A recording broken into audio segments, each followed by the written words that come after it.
I want you to totally let this sink in, because this is true. This is basically a fact of life now in the National Football League, and I don't think many Steeler fans would have thought this would be the situation, especially going back to training camp. And that is that Mike Tomlin, as we speak, Mike Tomlin is the Coach of the Year candidate. Mike Tomlin is a Coach of the Year frontrunner. Mike Tomlin is potentially sitting pretty to, at the minimum, be a Coach of the Year finalist. And Mike Tomlin deserves all of that. And this is a coach that only got the one extra year of an extension in training camp, which is different than what he normally dealt with. This is a coach that many of you, many Steeler fans, have a lot of venom towards and feel he's underachieved despite the level of success that he has put forth. But again, we are now in a situation where Mike Tomlin is a legit Coach of the Year candidate, and that's something we all need to come to terms with.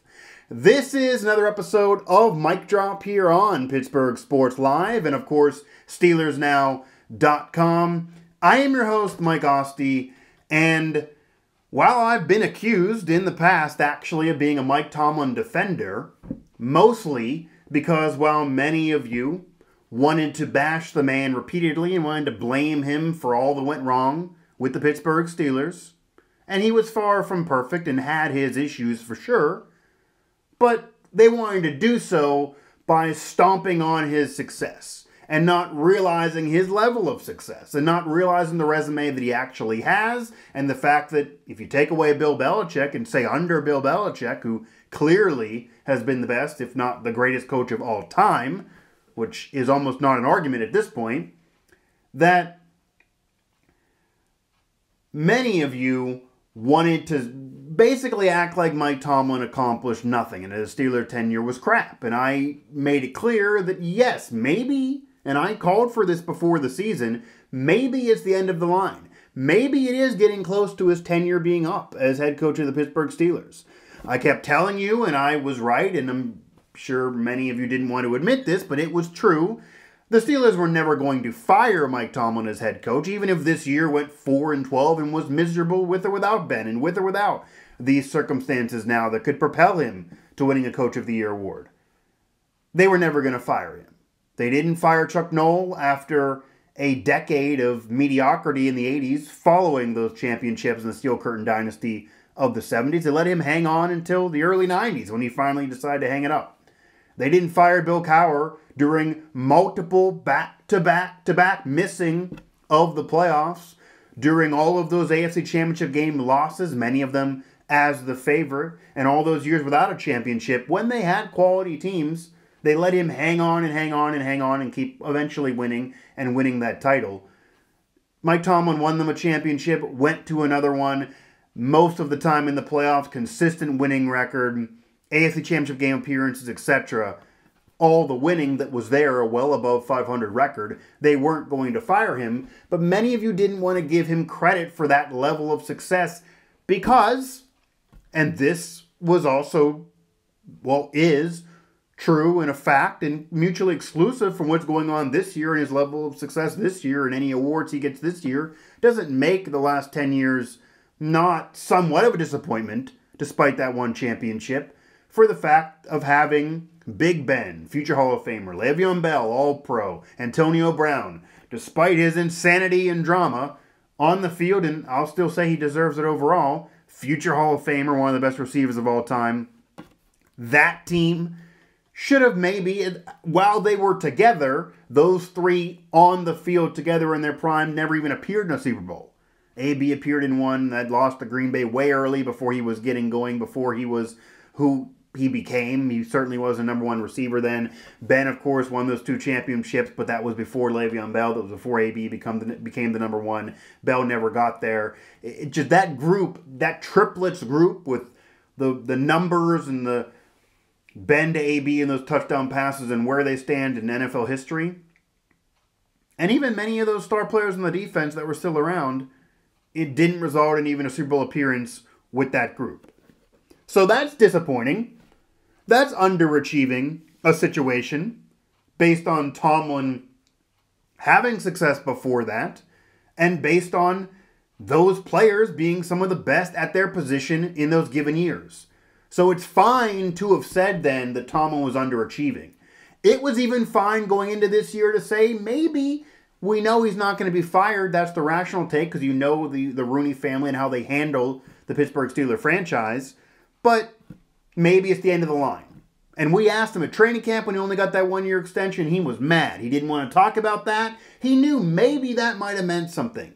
That it wasn't the 2 years that he normally dealt with.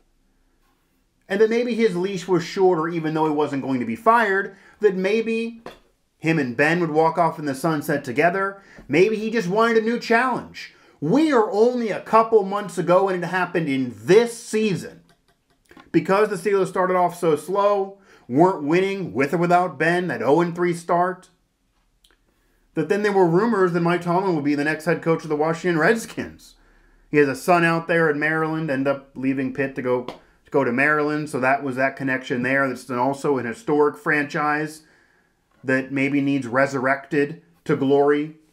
Has an owner who would pay and spend any money around and likes the cachet and the splashy hires, bringing back Joe Gibbs, hiring Steve Spurrier, Marty Schottenheimer. That's the head coaches. Not all successful when he brought him in, but wanted the name guy.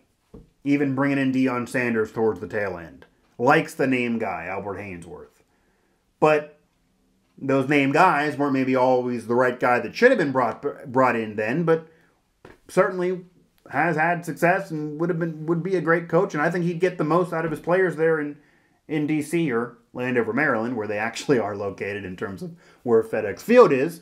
But the point of this, we're not far removed from Mike Tomlin being rumored as a head coach of another team. And whether or not that's a smart decision for the Redskins, I'll leave on as a discussion that they can discuss out there with Redskins media. But it's a moot point now. It's a moot point now because Tomlin went from being discussed and rumors for another team because maybe he wanted a new challenge. Maybe he would choose to walk away. Maybe there would be a mutual parting of ways between the Steelers and Tomlin, even if he's not officially fired. And you would let him go have that new challenge with the Redskins as much as they're a mess. Maybe he'd want that new challenge and be near his son. Okay. But you look at everything Tomlin's dealt with since then. And even going into this week, questionable for James Conner, JuJu Smith-Schuster. JuJu Smith-Schuster, his first 2 years in the league, over 900 plus yards his rookie year, which is Randy Moss type of stuff, and it would have been 1,000 if not a little bit of an injury and kind of a slow start. 1,000 plus last year, similar numbers to AB, if not an arguably better year. This year, not only has he been injured, but as I discussed, one of the keys for the Steelers would have been if he could emerge as that number one. If he could deal with the double coverage that AB dealt with before. Or if somebody else would emerge the number two to make it easier on JuJu. Nobody's really emerged the number two. Maybe James Washington now. He stepped up last week, of course, with the revenge win over Cleveland with Hodges the QB. But at least during the Mason Rudolph time, it was Moncrief's off the team. Many of you thought it would be him. James Washington was up and down. Deontay Johnson even had a big game or two. Nobody stepped up, so that couldn't get going, really. It was a roller coaster ride for this offense, certainly the receiver corps. Nobody's really replaced what they lost in Jesse James as a tight end. Certainly hasn't been the rookie, hasn't been Gentry. James Conner had that great game against Miami, but everybody's having great games against Miami. That was the game of his life. Since then, he's been hurt, and it was a bumpy ride for him even prior. They've had no semblance of a running game, really, except for maybe getting it back now against Cleveland, where Jalen Samuels was a solid pass catcher, but couldn't really get it done as a running back. Benny Snell was the guy that had to emerge against the Browns, and I'm assuming he's the guy moving forward, if not Conner, because Conner's still not healthy enough. All the changing pieces around the defense coming into the year and all the question marks, they made a lot of moves, But the defense held this team back the last few years, and that was what Tomlin was known for. Part of the disappointment, part of why it was valid to criticize him before, even though maybe not going as far to respect and crap on his whole legacy, which has had success. But that's part of the underachieving. That defense wasn't good enough against the Jacksonville Jaguars in the playoffs 2 years ago when Blake Bortles marched up and down the field. And Tomlin's a defensive guy. Defensive assistant on the Bucs 0-2 Super Bowl winning team, came from Tony Dungy, learning under him. All the drama, of course, which I don't need to detail now, as I do want to keep this a short one. And I've detailed all through the channel. Tons of shows last year. It allowed this channel to get some engagement and build subscribers up before we even got SteelersNow.com off the ground. But you can find all the drama shows on last year, whether or not Bell would show up and my takes there, AB, and just the drama surrounding the Steelers going back to even, really, if you want to do a Google search for me, I talked about this when I was with the Trib and my Trib Live radio shows, the National Anthem, and Alejandro Villanueva, and all of that. Do a Google search for me, find the shows from last year, Pittsburgh Sports Live, find it throughout the channel. There it is, SteelersNow.com. You can search for AB, you can search for Bell. I'm sure you're going to come up with something in terms of my shows and all the drama. So all of those question marks this season, with Ben getting hurt, 3 different quarterbacks getting starts this year, 2 of which got victories. 1, now the quarterback, as Tomlin sticking with Hodges, as he should. I was kind of wrong there, honestly. I'll say this. I thought, again, Mason Rudolph lost the job. He made too many mistakes. But Hodges didn't play that much better than Rudolph. He just made less mistakes. He mostly played okay. I thought Duck Mania was a bit overrated. But Duck Mania is here to stay now. The Duck Call got him a win, got the revenge winning over the Browns. We'll see what happens moving forward as big games. The Cardinal game, okay, that's a weaker opponent, even though on the road, and there's some talent there with Kyler Murray and Terrell Suggs and Larry Fitz. But then you go to Sunday Night Football. My sleep schedule's gone, as many of you are probably happy to get on primetime. That crushes my sleep schedule, as most of the work covering games is after the game. And that won't be too easy on me Monday morning, but we'll see what happens. But regardless, Bills flex Sunday Night Football Week 15. That's a big deal.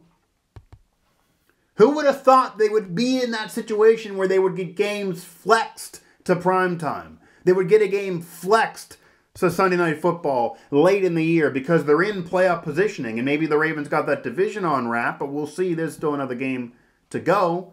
But the schedule, relatively easy the rest of the way. The Steelers are in good shape to make the playoffs right now. And who would have thought that when Ben went down, all the question marks, you guys went from loving Mason Rudolph to hating Mason Rudolph to loving Devlin Hodges to overrating Devlin Hodges a bit because he really played okay and you thought it was somehow he being the savior, to now we're looking at him properly and he's still winning and playing decent, to the Steelers trading a first-round draft pick that they never do, and Kevin Colbert went to that I don't give a you-know-what type attitude because maybe he's not lasting too much longer or he kind of wants to retire to play with his grandkids. Regardless, he brings in Minkah Fitzpatrick, the former Alabama national champ, #1 pick of the Dolphins. He wanted the hell out of there. He gets to the Steelers, and he has an historic type of season where he's a Defensive Player of the Year candidate, and that's not even joking, with how many turnovers he's creating, forcing, and then scoring off of. Historic stuff for Minkah Fitzpatrick. And I touched on that too in past shows on how many questioned that move initially, but I actually like it because that was a need position that you would have had to draft for next year anyway, and he's a young guy that's already in the system, and he's locked up with a short amount of money, and rumors now Tomlin was a part of that. That helping this team, the defense playing better, not just Minkah, Joe Hayden getting a lot out of the gas that he has left in the tank, sealing the win over his former team in the Browns with that pick at the end. The defense playing better as a group. And Joe Hayden actually, and this is part of this post there with Duck and Foster and Snell talking about the revenge win over the Browns. Go in there, SteelersNow.com, Pittsburgh Sports Live. You can find this video of Joe Hayden throughout Pittsburgh Sports Live on our Steelers Now section on the channel, talking about loving playing for Mike Tomlin. And he wanted to play for Mike Tomlin before he became a Steeler. Part of why he wanted to join the Steelers and ended up sticking around now with a long-term deal. Mike Tomlin, a hands-on coach. And based on what Joe Hayden's saying, and many are saying, Mike Tomlin having his hands on the defense and the secondary that has played way better for the Steelers than it was the last few years. And you maybe can give credit to Keith Butler, who I thought should have been gone already and maybe should have been the guy that was gone over Todd Haley, but he's here. But Mike Tomlin's hands all over the defense. Joe Hayden and several players, Ducks even said this after the Cleveland game, that many of the veterans said this, Cam Hayward, Ramon Foster, etc., that Mike Tomlin's schematic schemes and changing in the locker room and game strategy help save them from themselves and lead to a lot of these comeback wins with backup quarterbacks in Mason Rudolph and Devlin Hodges. And to make this clear, I'm not absolving Tomlin from his sins of the past. He did underachieve with tons of talent. He maybe should have won more than one championship with all that talent. He maybe should have been to a Super Bowl in the last decade, because that was before, with all that talent, and should have got to one with those triplets and those all-pros.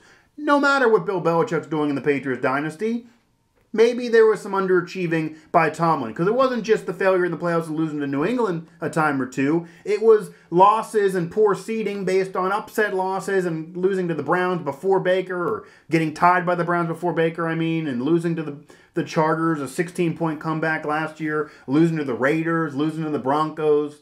Upset losses that never should have happened. Okay? You do put that on Mike Tomlin. He's the head coach. But this year, with the defense improving, and everyone saying his hands are on it, the defense improving, that's a big deal. That's part of what led to this team to wins, maybe even more than the quarterback play. But doing it with multiple backup quarterbacks who he's getting enough out of eventually in these games to get to this point, even though Mason lost the job and made the mistakes, he got some comeback wins, and now getting wins out of Devlin Hodges, a duck hunter who was lower in the depth chart than Mason for sure and didn't even make the team in training camp, was off the team despite playing well in training camp. And doing it now to be in playoff position and have games again, this is a big deal. Flexed to Sunday Night Football, when that game might have been an afterthought from what you were thinking when Big Ben went down. Most, and I'm sure the NFL was never dreaming they'd be flexing the Steelers into national games, into prime time, into big games end of the year, fighting for the playoffs when Ben went down, when their future Hall of Famer went down. Imagine if Aaron Rodgers goes down for the Packers, one of the best teams in football this year with him. He goes down, what are they going to do? They're going to be out of the race. They're not going to contend. They've dealt with injuries with him in recent years and they didn't go anywhere. The Steelers are stabilizing themselves and being a contending team. The team they're going to lose to in the division, the Baltimore Ravens, going to win the AFC North. I feel that way. They have the MVP of the league. It's going to be Lamar Jackson winning the MVP unless Russell Wilson wins it off him, but an MVP candidate for sure. One of the best teams in football, if not the best right now. Maybe people talking about them in the Niners. Super Bowl preview off the game last week. I don't know if that's going to be the case. We saw that a few years ago with the Harbaugh brothers. But the Steelers aren't losing to a shabby team. Okay, and maybe it's a weaker AFC. Okay, there's not that many elite teams. The Patriots, the Chiefs have lost. Even the Patrick Mahomes has been injured, even though he was MVP last year. The Ravens, of course. The Chargers and Philip Rivers can't buy a win. They've been very, very unlucky. But Mike Tomlin, based on the drama, based on the changes, based on what he's had to deal with, and based on where this team is now, for sure a Coach of the Year candidate.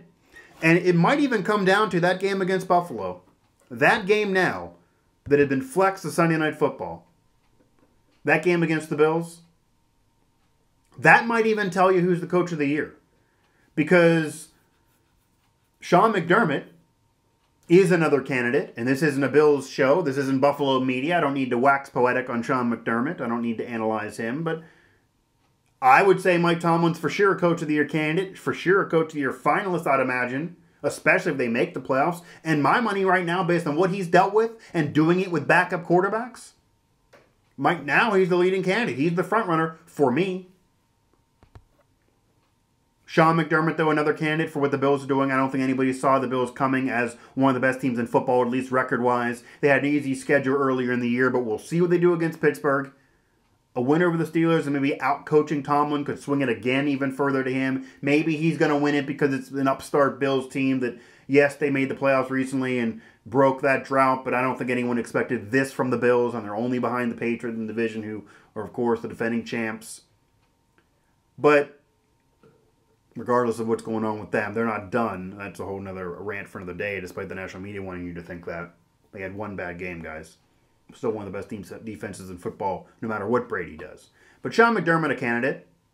And another candidate out there that it's kind of funny that if these two are vying for this, if it becomes Sean McDermott a candidate for sure, and almost, I feel like, locks up being a finalist based on what the Bills are doing, unless they totally fall off. But as I kind of round things out here, Mike Tomlin deserves being a Coach of the Year candidate this year. Deserves the accolades this year. But the guy that maybe he's going up against, and his season also was kind of dipped, John Gruden. John Gruden, head coach of the Oakland Raiders. Wouldn't that be funny? AB's drama going against each other. And the other one actually doesn't get enough credit probably is Bill Belichick. Brady now 42 years old, not having the year that he's used to, not having that great of a season, not that many weapons around him, Gronk having retired, the whole team in flux, AB only there the one game despite it being great. They were playing Miami, and who knows if they're picking him up again, but he's been off the team. The defense, one of the better defensive units in football, is why they're winning and why they already have double-digit victories. And all the AB drama people, the John Gruden, the Mike Tomlin, Bill Belichick, those three teams that AB tried to ruin, if those three end up as Coach of the Year candidates, maybe McDermott deserves that too for Buffalo. And they kind of were involved because he spurned the Bills when the rumors were he was traded to Buffalo and the tweets that he sent out. So it's just really interesting to me on the Mike Tomlin progression and where he is now. But for sure, deserves the Raiders dealing with the AB drama and then having question marks around them, and they're even in sniffing contention, gives John Gruden a chance. Brady's age and what's going on there with the lack of weapons now, and they kind of always fix things, and he never gets the credit despite being the mastermind and the GOAT, and what that defense is doing, and Belichick being a defensive guy, how he gets hands on that. He deserves recognition. Mike Tomlin deserves it too, from what he's done. So Mike Tomlin going from only a one-year extension, mad, maybe people talking about rumors of him taking over the Redskins and leaving town and wanting a new challenge and not being fired literally, but a quasi-firement and them getting together and moving on because of the underachieving of the last 10 years and people legitimately criticizing Tomlin, losing favor with the fans and all the drama he's dealt with, losing favor even maybe with the players in a split locker room. Mike Tomlin is now morphed into a guy who is legitimately a Coach of the Year candidate, a legitimate Coach of the Year finalist, and for my money, even over McDermott and Gruden and maybe Belichick too, based on dealing with what he's dealt with, the injuries, the backup quarterbacks, getting in this position with this team and the improvement on defense. Mike Tomlin, for me, is the Coach of the Year frontrunner, and it's just amazing, that transformation throughout this year. But you can criticize the past, that's fine. But this year's independent of the past, and no matter your feelings on Mike Tomlin, it's almost impossible to not give him his just due for how this team has performed and this position of this team now based on everything the Steelers have dealt with on and off the field. So that's going to do it for this one. You just can't deny it. And as the Steelers progress, we'll see if this comes to fruition. But Mike Tomlin, for me, is the Coach of the Year frontrunner. Make sure to hit up the family of networks, Pittsburgh Sports Now, Pittsburgh Hockey Now, Pittsburgh Soccer Now, and here we are now, SteelersNow.com, SteelersNow.com. Also, make sure to hit us up on Twitter at Pittsburgh Sports Live or at PGH Sports Live on Twitter, and of course at PGH Steelers Now on Twitter, PGHSportsLive.com, Pittsburgh Sports Live on the Facebook, Steelers Now on the Facebooks. Hit us up in the family of networks and follow us all through social. Can also hit up the newest venture amongst the family, not Pittsburgh, but in the region, wvsportsnow.com, covering WVU and the Mountaineers and what they're doing now in basketball with the football season being over. And follow them on Twitter at WVSportsNow on Twitter. I got some mic drop shows there. Did it through the football season, doing some basketball ones recently. So Cody Nesper kind of doing the day-to-day there while we're covering the Steelers and Pitt, etc., the Penguins, and that season now, what's going on there. And Pittsburgh Sports Now, within the whole Now family of networks, Pittsburgh Sports Now, Steelers Now, Pittsburgh Hockey Now, it's all there, but now also WVSportsNow.com. Make sure, and this is the most important, you can find Pittsburgh Sports Live on YouTube. And then my favorite graphic of all, clicking the subscribe button, make it easier for us to get the content to you. So if you don't want to follow us, if you don't want to follow us on social, don't want to click likes on Facebook, you don't want to be bothered by that, okay, that's fine. Just do one little favor. Click on the subscribe button, and then right there you'll be notified when we put out content. Whether it be post-game interviews, which then you really want to click subscribe to be ready post-game, whether it be post-game shows, whether it be locker room interviews throughout the week, whether it be with players, whether it be with coaches, whether it be live chats over on the Penn side with Dan, mic drops, whether it be mic drops on WVU, on the Penguins, occasionally on the Pirates, on the Steelers, of course, here with Steelers Now. So whatever show I'm doing here, could even be Steelers live chats that I put forth, maybe do some West Virginia ones, even though it's Pittsburgh Sports Live. We'll see as we move on. But any of my live chats, any other talk shows, anything really, as I'm running Pittsburgh Sports Live here for the Now Network, and of course our Steelers coverage here for this one, being a Steelers-related show, obviously, with Mike Tomlin deserving that recognition, no matter how many of you don't want to give it to him. But hit us up on social, follow our family of networks, and just, it's amazing. It really is. It's a funny little situation it's got going here, almost so ironic that I love it in a way, and I have no vested interest, but I just love this. Many Steelers fans hated the man, and the criticism was just then. I get it. He did underachieve a little bit, even though you shouldn't disparage the entire legacy that many of you went too far. I was called a Tomlin defender, and now here we are, after everything, after the injuries, after the backup quarterbacks, after the drama, and Mike Tomlin is a legit Coach of the Year candidate. Maybe going to be around longer than you would expect. Maybe no meetings, no more rumors about the Redskins or other teams. Tomlin might be here for longer, and many of you may like that, may not, but no matter your feelings on Tomlin, you just got to give him his credit for this year. It's just impossible not to. Because Mike Tomlin not only is a candidate, not only right there with Sean McDermott, John Gruden, Bill Belichick, the AB drama people, but for me, based on everything that's gone on, Mike Tomlin is the front runner for Coach of the Year. I will go that far.